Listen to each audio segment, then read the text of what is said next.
Friedrich Nietzsche went insane at 44. He spent the last 11 years of his life in complete mental collapse.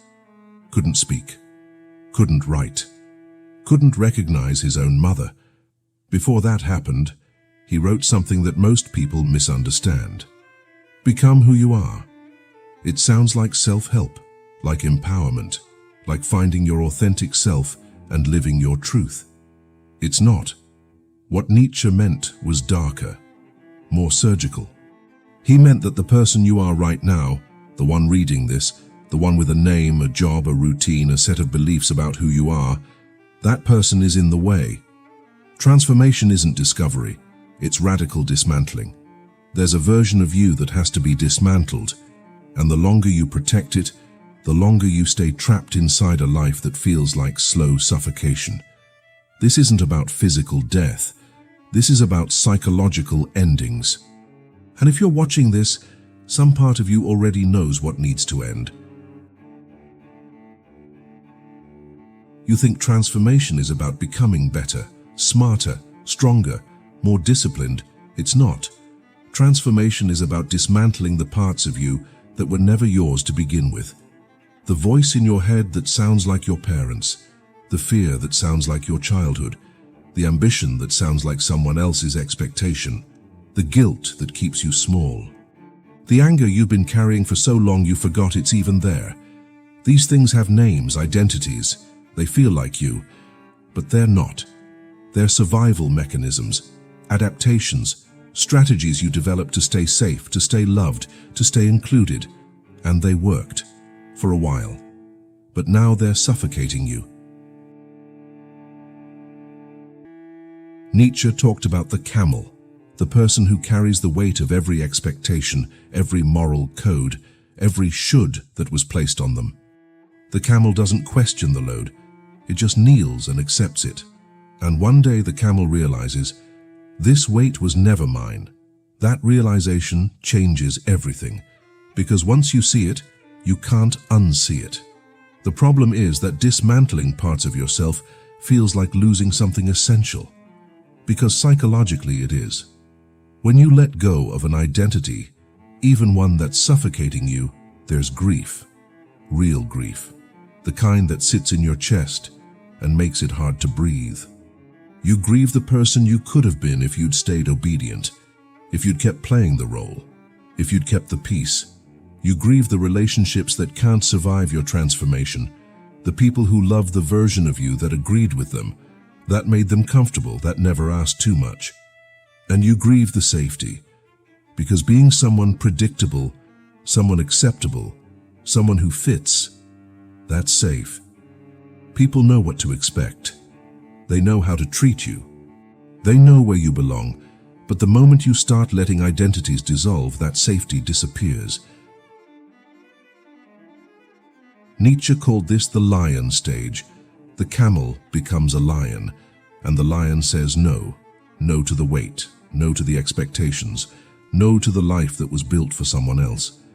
But saying no is disruptive. It tears structures apart, relationships, careers, identities, belief systems, and the lion doesn't apologize for it. There's a phase between who you were and who you're becoming that no one talks about. A space where nothing makes sense, where the old identity is gone, but the new one hasn't arrived yet. You're floating, untethered, and it's terrifying. People around you start asking questions. They notice the shift. They say things like you've changed or you're not yourself lately, and they mean it as a warning, as concern, as an attempt to pull you back. Because your transformation makes them uncomfortable. It reminds them of the parts of themselves they've been avoiding, the dreams they abandoned, the compromises they normalized, the person they stopped becoming. And when they see you refusing to carry the same weight, it forces them to confront their own choices. Nietzsche understood this isolation.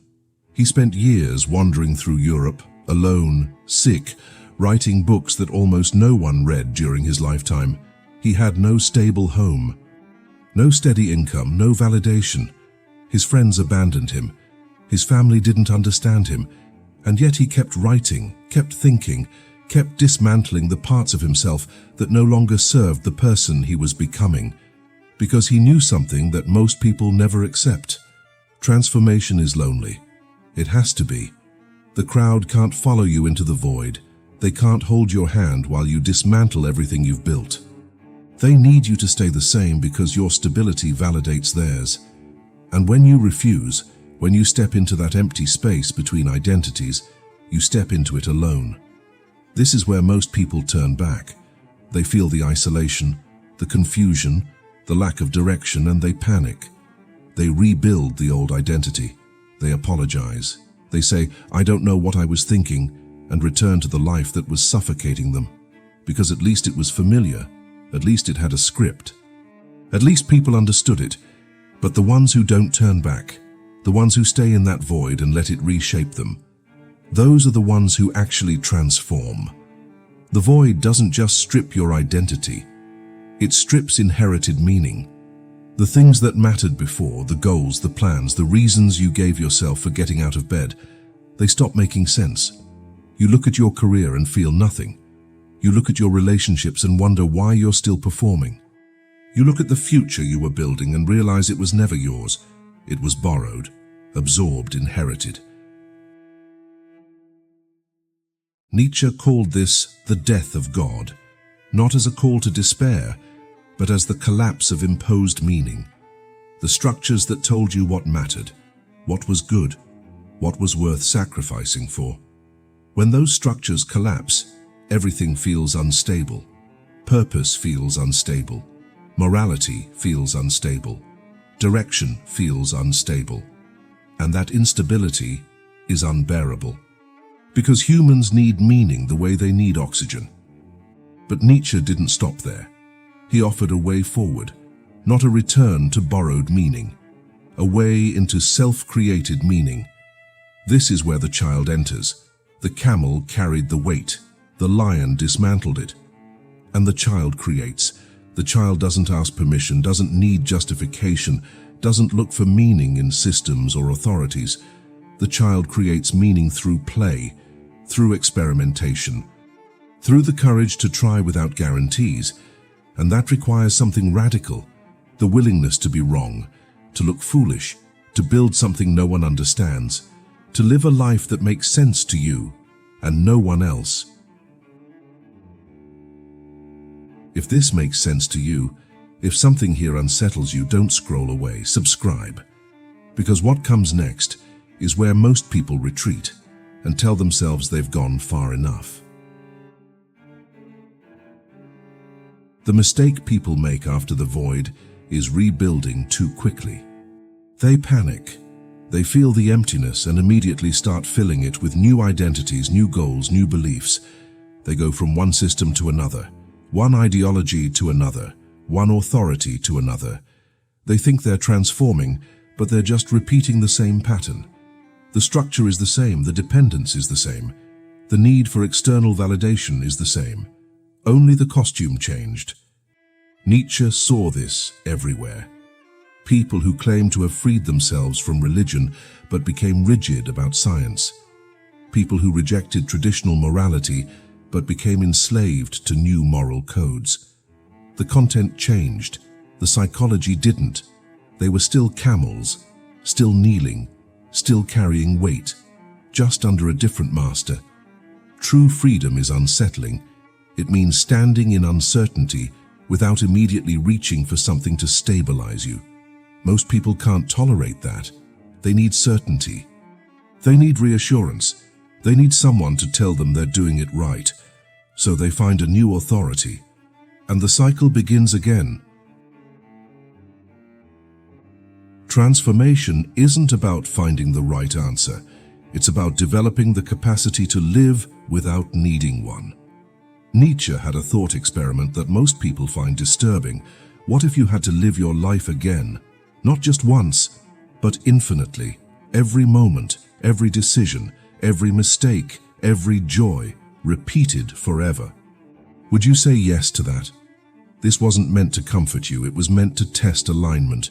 Because if the thought of repeating your life fills you with dread, something is misaligned. You're living patterns you never chose. carrying weight that was never yours, performing roles that drain you. But those who can say yes, not because life is easy but because it is chosen, have something rare. Not happiness, not peace, alignment. This is what Nietzsche meant by becoming who you are. Not discovering a hidden authentic self, but creating a self through conscious dismantling and rebuilding, through the willingness to let what no longer fits fall away, through the courage to stand in uncertainty without filling it with borrowed meaning, through the discipline to keep choosing yourself, even when it isolates you, even when it costs you relationships, even when it makes life harder, because the alternative is worse. The alternative is spending your entire life as someone else, comfortable, safe, acceptable, and completely hollow.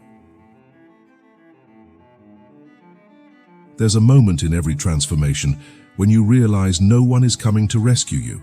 No teacher, no system, no perfect circumstance. The weight you're carrying, you have to put it down yourself. The identity that no longer fits, you have to step out of it yourself. From the outside, it may look like self-sabotage, but internally, it's alignment. Nietzsche died alone, forgotten. His books were rejected. His ideas misunderstood. His friendships collapsed. His body failed him.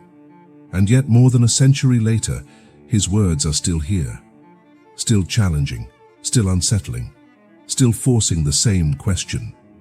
Are you living or performing? Are you becoming or complying? Are you willing to let something end? Or will you keep carrying it until it empties you? Transformation is not a single event. It's a series of endings. Small ones, large ones, quiet ones. The ending of beliefs that no longer serve you. The ending of relationships built on compliance. The ending of the version of you that needed approval to exist. Each ending creates space, and eventually, something more honest takes its place. One version of you cannot coexist with the other. One has to give way, and you already know which one.